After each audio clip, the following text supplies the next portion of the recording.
PNY pink में हमारी खवातीन को फीमेल्स को एम्पावर करने के लिए बड़ा ज़रूरी है। अपनी एक स्टोरी जो जर्नी आपने स्टार्ट की और उस जर्नी में मैं पूछना चाहूँगी क्या चीज़ आपको सबसे ज़्यादा इंस्पायर की कि यार I must go for the entrepreneurship और मुझे अपने आप का एक नाम बनाना है, जो कि माशाल्लाह आपने बनाया भी है। देखें आप जब भी एज अ स्टूडेंट होते हैं तो मेरी I was a very studious person और मेरा हमेशा ये होता था कि मैं एक्सेल करूँ। ठीक है, अगर मैंने किसी चीज़ में पार्टिसिपेट किया है तो आई शुड विन।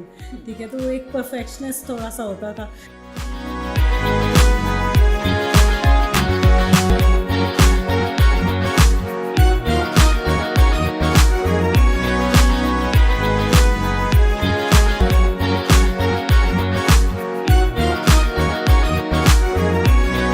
अस्सलाम वालेकुम, this is Maufa Malik and welcome to our new podcast. जैसा कि आप सब लोग जानते हैं, PNY ट्रेनिंग्स का एक टारगेट है कि हम आप तक ऐसी इन्फॉर्मेशन पहुंचाएं जो आपकी लाइफ में एक वैल्यू एडिशन कर सके। आज का हमारा टॉपिक बहुत ज़्यादा ज़बरदस्त है और मैं स्पेशली अपनी गेस्ट की भी बात करूं, मोस्ट इन्फ्लुएंशियल और आप आई मस्ट से कि सबसे ज़बरदस्त काम करना, स्पेशली अपने आप को इंडिपेंडेंट लेकर चलना है और स्पेशली ख़वातीन के लिए ये चीज़ बहुत ज़्यादा ज़रूरी है।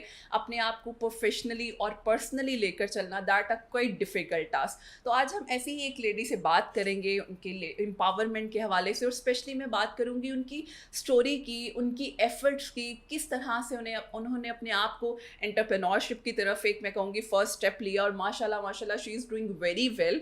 और हमारे साथ मौजूद हैं Saira Rizwan, CEO of Saira's attire, जो कि आप लोग देखते रहते हैं। अस्सलाम वालेकुम सायरा, कैसी हैं? अस्सलाम वालेकुम, I am good, thank you so much, thank you so much for your time. अच्छा सायरा, आपका जो अटायर है वो एक मैं कहती हूँ वेरी नाइस, ठीक है, स्पेशली ख़वातीन के लिए हमारा ये सेशन मेरा ख्याल है सबसे ज़्यादा PNY पिंक में हमारी ख़वातीन को फीमेल्स को एम्पावर करने के लिए बड़ा ज़रूरी है। तो इसी पे मेरा फर्स्ट क्वेश्चन है सायरा कि अपनी एक स्टोरी जो जर्नी आपने स्टार्ट की और उस जर्नी में मैं पूछना चाहूँगी क्या चीज़ आपको सबसे ज़्यादा इंस्पायर की कि यार I must go for the entrepreneurship और मुझे अपने आप का एक नाम बनाना है, जो कि माशाल्लाह आपने बनाया भी है। तो सबसे पहले तो मुझे ये अपनी स्टार्टअप की जो जर्नी थी उसका बताएं। अच्छा, I will start from my childhood. मतलब देखें आप जब भी एज अ स्टूडेंट होते हैं तो मेरी I was a very studious person और मेरा हमेशा ये होता था कि मैं एक्सेल करूँ। ठीक है, अगर मैंने किसी चीज़ में पार्टिसिपेट किया है तो आई शुड विन। ठीक है, तो वो एक परफेक्शनिस्ट थोड़ा सा होता था कि अगर मैंने कोई कंपटीशन लिया तो एक अगर ना भी आए लेकिन आपके के अंदर डिज़ायर होनी चाहिए।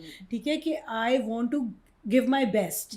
ठीक है, आपने जिस चीज़ में पार्टिसिपेट करना है, आप जो ट्राई कर रहे हो उसमें अपनी फुल आपने एफर्ट लगानी है। ठीक है, तो फिर ऐसा हो ही नहीं सकता कि आप वो काम में कामयाब ना हो।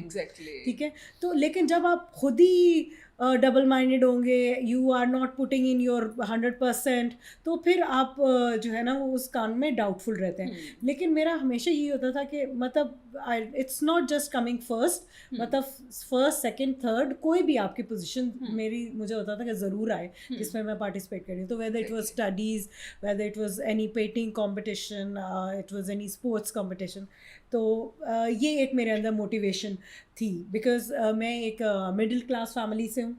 तो हमें बताया ही शुरू से यही जाता था कि आपने पढ़ना है और आपने कुछ करना है, because we don't have a lot of backup from the parents. ठीक है, तो आपको ज़ाहिर है इमोशनल सपोर्ट वही देते हैं और यही मोटिवेशन मेरे ख्याल में होनी भी चाहिए पेरेंट्स की, और जो मेरे पेरेंट्स ने भी मुझे दी कि पढ़ाई तालीम एक जेवर है। ठीक है, हम आपको वो ही दे सकते हैं और वो ही देंगे जिससे आपने आगे फर्दर इंडिपेंडेंट बनना है। और मतलब एक ये जो लाइट थी ना, ये पेरेंट्स नहीं दिखाई थी कि आपने एक इंडिपेंडेंट वुमेन बनना है। You have to you know carve a niche for yourself in the society, आपने अपना नाम बनाना है। ठीक है, तो वो बहुत ज़्यादा सपोर्टिव थे मेरे पेरेंट्स शुरू से। और फिर हम लोगों ने भी अपनी 100% दिया हर काम में। फिर उसके बाद मैंने जस्ट स्टडीज़ में गोल्ड मेडल लिया from Karachi university in English linguistics. फिर उसके बाद wherever I applied for job मुझे माशाल्लाह से मिलती रही। ठीक है, क्योंकि मैंने ये बता नहीं रहा, मेरा होता था कि मैं जो भी काम करूँ वो परफेक्शन से करूँ। Whether it was teaching, I have taught for almost 10 years in different universities. Public speaking पढ़ाया, MBA को पढ़ाया मैंने, कम्युनिकेशन स्किल्स पढ़ाए, फिर उसके बाद जो है मैंने नेवी ज्वाइन कर ली। और पहले भी मेरा एक पैशन था, क्योंकि हमारी फैमिली का थोड़ी सी जो है ना, मतलब आप कह सकते हैं डाइवर्ट है फैमिली टुवर्ड्स फोर्सेस। काफ़ी लोग भी हैं फोर्सेस में, तो I was the first female from my family to get in to Pakistan navy, and there I serve for 5 years। और फिर उसके बाद मैंने रिज़ाइन खुद कर दिया था, क्योंकि ज़ाहिर है अब बच्चे हो गए थे और मेरे हस्बैंड आर्मी में हैं, तो हम लोग की पोस्टिंग्स मैच नहीं कर रही थी। तो ये एक डायलेमा होता ही है पाकिस्तानी वुमेन का, कि आप जो कुछ करना चाहते हैं उसमें आपकी limitations, there is a ceiling, ठीक है। तो जो फील्ड मैंने की, मैंने अपना उसमें 100% दिया, लेकिन फिर जब एक फैमिली कमिटमेंट आ जाती है तब आप इमोशनल भी होते हैं थोड़े से, ठीक है, एट दैट टाइम। तो मुझे वरना PhD की का भी HSC की स्कॉलरशिप मिली थी, लेकिन वो भी मैंने थोड़ा सा नहीं की, क्योंकि वो भी फैमिली की वजह से। मैंने कहा कि नहीं, मैं I want to spend my time with family and kids.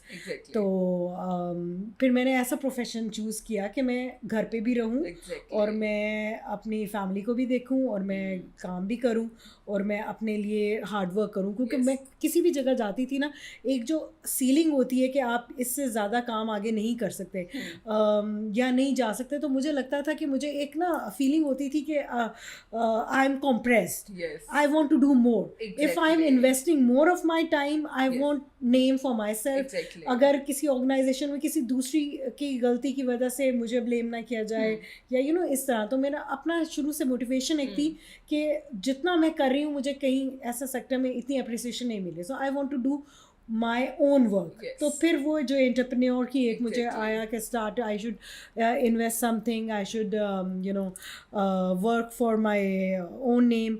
तो फिर मैंने इसमें ड्रेसिंग में थोड़ा सा स्टार्ट किया काम जी। हालांकि जो पीछे बैकग्राउंड आ रहा था दैट वाज क्वाइट डिफरेंट, लेकिन हाँ, दैट वाज एजुकेशनल बैकग्राउंड। पहले टीचिंग से then I came to forces.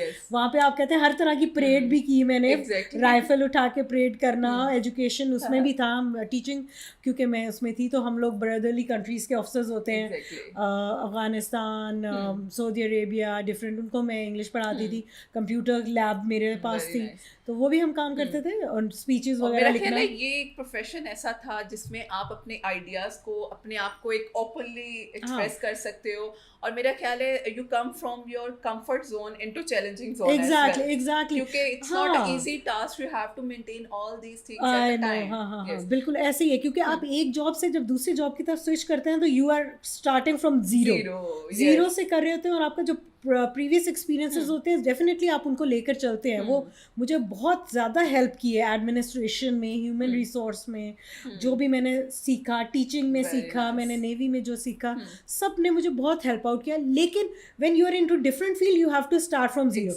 और जब तक आपके खुद अंदर से एक अर्ज नहीं होगी ना सीखने की और करने की और 100% परफेक्शन अचीव करने की, तो फिर आप नहीं कर सकते। तो उसके लिए आपको डे एंड नाइट एक करना पड़ता है, ठीक है। और अलॉन्ग विद फैमिली, कि आपके उस वक्त छोटे बच्चे भी हैं तो उनको भी टाइम देना है, फैमिली को भी टाइम देना है, और फिर अपने काम को भी टाइम देना है। अच्छा सायरा, इसमें यही बात है कि जब आपने ये अपना एक नया स्टार्टअप सायराज अटायर के नाम से अपना स्टार्ट किया, तो व्हाट डू यू फेस, कि क्या क्या चैलेंजेस आपको देखने को मिले? जब मैंने स्टार्ट किया तो मेरे पास थोड़ा सा ही कैपिटल था। जब मैंने नेवी से रिटायरमेंट ली थी तो मुझे कुछ रिटायरमेंट के जो पैसे मिलते उससे मैंने स्टार्ट किया था। और घर में मैंने सिर्फ एक टेलर रखा, क्योंकि बाहर वाले पहले तो बल्कि शुरू में मैं बाहर के टेलर से सिलवाती थी, लेकिन बाहर का टेलर इतना टाइम ले लेता था। और फिर हम लोग मल्टी डिज़ाइनर स्टोर्स पे मैं स्टॉक करती थी, तो अगर आप लेट पहुंचाएं ड्रेसेस तो मतलब वो के रेंट ज़ाया हो रहा होता था। तो हमें जल्दी आपके 15 ड्रेसेस रखे, उनमें से 10 सेल हो गए, तो मुझे 10 दोबारा उसको वो करवाने पड़ते थे, ठीक है। और इसमें इसके अलावा ये नहीं है कि आपको हमेशा मुझे थ्रू आउट सक्सेस से मिला है, बहुत सारे डाउनफॉल्स आते हैं। आप जो है ना इतने टेंशन में, स्ट्रेस में होते हैं कि मैं अभी रेंट अफोर्ड नहीं कर सकती, मैं अगला महीना कैसे गुजारूंगी, ठीक है। हमेशा यही एक चैलेंज होता था। और हम अपनी प्राइसेस थोड़ी मिनिमम रखते थे कि भाई हमारी सेल ज़्यादा हो जाए, ताकि हम क्वालिटी अच्छी दें और प्राइस हम मिनिमम रखें, ताकि हमारा सेल हो, एक सर्कल में चीज़ रहे, हम काम करते रहें, आगे भी कारीगर को भी काम मिले।